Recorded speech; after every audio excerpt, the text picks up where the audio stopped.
Hello, je vais te présenter mon sac à dos vidéo pour le voyage en road trip. À savoir que j'étais partie déjà l'année dernière pendant 3 mois en Asie du Sud-Est et j'avais pris un sac Décathlon et du coup tout était un petit peu en vrac, c'était un peu le bazar et c'était pas super confortable. Du coup j'ai passé 1 an et demi à préparer ce nouveau voyage. Là cette fois-ci je pars pour 1 an, voire indéfiniment, peut-être vivre en Asie, qui sait.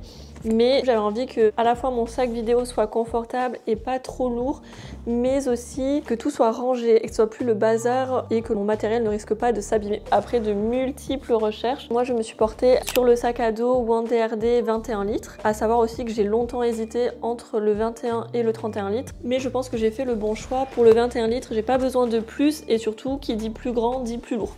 Donc voilà, là on est déjà à 9 kg à peu près, donc je pense qu'on va se calmer.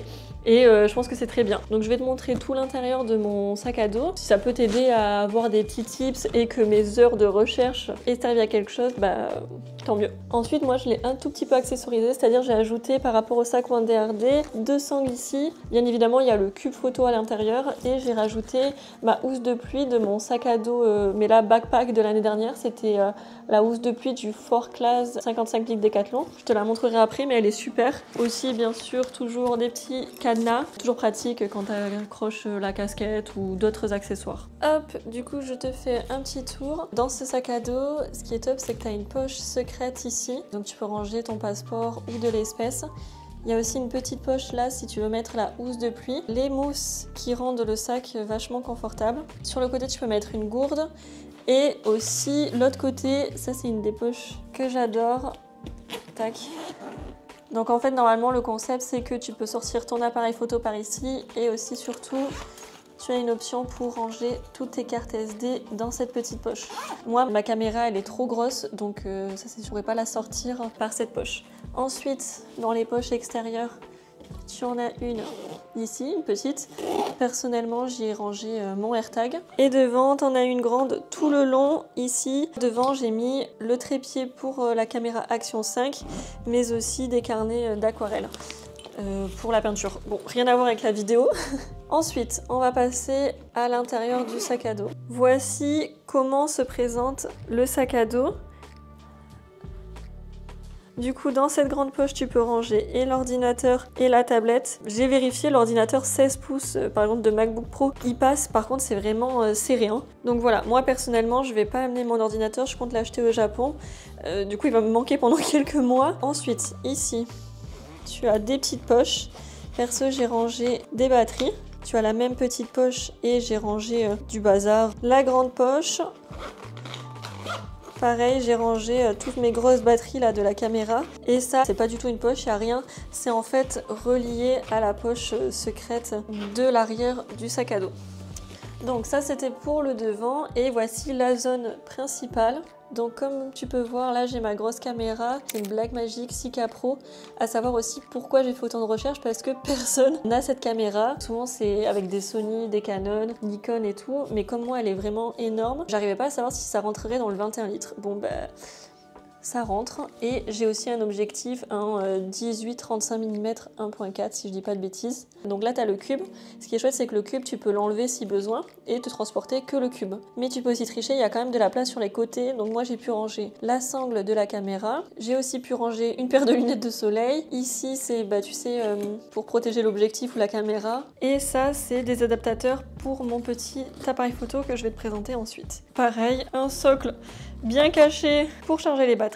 Après, on a ma manette pour le drone. Moi, c'est le drone DJI Mini 3 Pro dans une petite sacoche.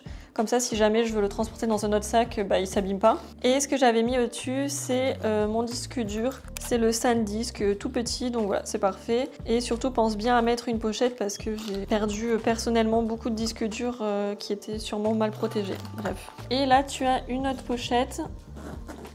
Alors, vu comme ça paraît un peu le bazar. Donc ça, c'est la coque de la caméra avec laquelle je filme, parce que du coup, je vais partir aussi avec la petite caméra là qui fait cette qualité, c'est la DJI Pocket 3, pour pouvoir filmer et pas toujours avoir ma grosse caméra. Ça, je te conseille d'acheter ça. Moi, avant, je mettais tous mes câbles dans une pochette basique, quoi. Et donc, c'était souvent le bazar.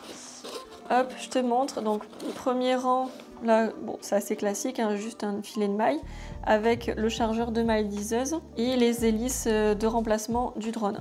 Et la partie que je préfère dans cette pochette, tous les câbles nécessaires. Je sais pas si tu as remarqué, mais à force, souvent c'est les mêmes câbles des appareils, surtout chez DJI, donc pas besoin d'en avoir en double. Donc voilà, là j'ai tous les câbles que j'ai besoin, qui sont rangés et comme ça beaucoup plus visibles et je passe pas 1000 ans à chercher mon câble. Donc ensuite, qu'est-ce qu'il y a d'autre? Alors ça, pas dit que ça restait là-dedans, mais en attendant pour transporter... je le laisse dans le gros sac avant de prendre l'avion et après ça ira dans ma banane. Donc c'est mon petit appareil photo. Du coup cette année pour le voyage j'ai décidé d'acheter ce petit appareil photo. Comme ça tu peux voir par rapport à ma tête. Il est tout petit, il se prend dans la main. Et donc voilà, c'est le Fujifilm X en V6. Il rentre dans ma banane et comme ça je peux l'amener partout et ne pas rater des moments. Parce que du coup la caméra, la Blackmagic 6K Pro, elle fait des photos en mode capture d'écran, donc c'est une très très bonne qualité, hein. Mais c'est juste que t'as pas envie d'avoir tout le temps ta grosse caméra sur toi. Et après on arrive vers la fin, nous avons le sac pour protéger les batteries du drone. Je te conseille vraiment d'acheter un sac comme ceci.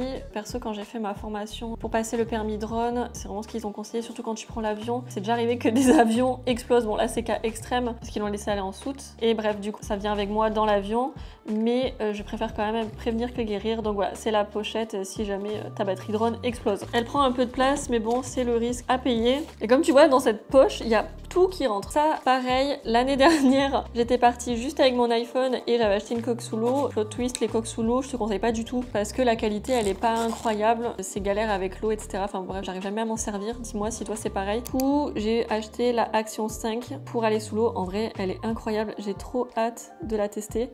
Donc voilà, c'est vraiment tout petit. Tu peux voir par rapport à ma main et même par rapport à la petite housse de rangement. Donc bah, ça prend pas de place. Encore un matériel qui va être vachement efficace, mais qui n'est pas lourd et prend pas de place. Et on va croire que je suis sponsorisée par DJI. Mes derniers accessoires, hop, mes micros DJI ainsi que les accessoires pour ma Osmo Pocket 3. Voilà, j'ai tout mis là-dedans. Tac, je te montre si jamais tu connais pas. Je pense que tu as dû en entendre parler, surtout si tu fais de la vidéo. Donc le micro, le récepteur et le deuxième micro qui est sur moi, bien évidemment. La boîte, elle est top, elle est petite, pareil. Juste, elle pèse un petit peu son poids, mais c'est normal. Et donc, bah, tout ça, plus le Fujifilm et la pochette des câbles rentre dans cette toute petite pochette qui est extensible. Je vais te montrer après comment. Donc voilà, on a fait un beau tour du sac à dos. Là, ce que je te parlais, c'est qu'en fait la petite poche que je te montrais, elle est extensible. Tu peux la rejoindre et attraper par exemple voilà, la trousse DJI que je te montrais. Hop, et ça peut s'extendre à du coup comme un 30 litres. Moi perso pas besoin, j'aimerais ne pas en arriver là à m'en servir, ça voudrait dire que j'ai trop d'affaires. Aussi je t'ai pas montré mais en dessous du sac tu as des petites accroches pour ajouter d'autres sangles ou pour ajouter des paires de baskets, peu importe. Je vais te montrer pour la housse de pluie, donc c'est celle-ci. Hop, la Forclaz. Et ce qui est chouette c'est que en fait après tu peux resserrer à l'aéroport et le porter en mode sac de voyage et l'englober complètement, donc pour pas l'abîmer. Parce que j'ai vu sur beaucoup de personnes que le cuir c'était vachement abîmé. Donc moi j'ai envie de conserver quand même ce cuir qui est super beau. Donc voilà pour la petite housse de pluie. Le sac à dos porté, il est un petit peu gros mais ça va. Pour ma part il pèse 9 kg. Voilà, c'est tout pour mon tour du sac à dos vidéo et photo. Si jamais tu as des questions, n'hésite pas, je pourrais t'aider ou y répondre avec plaisir. Et n'oublie pas à t'abonner si tu as envie de suivre mes aventures qui arrivent très prochainement pour l'Asie du Sud-Est. Je pense que je vais faire une deuxième vidéo pour te présenter tout mon backpack avec mes affaires globales. Ciao!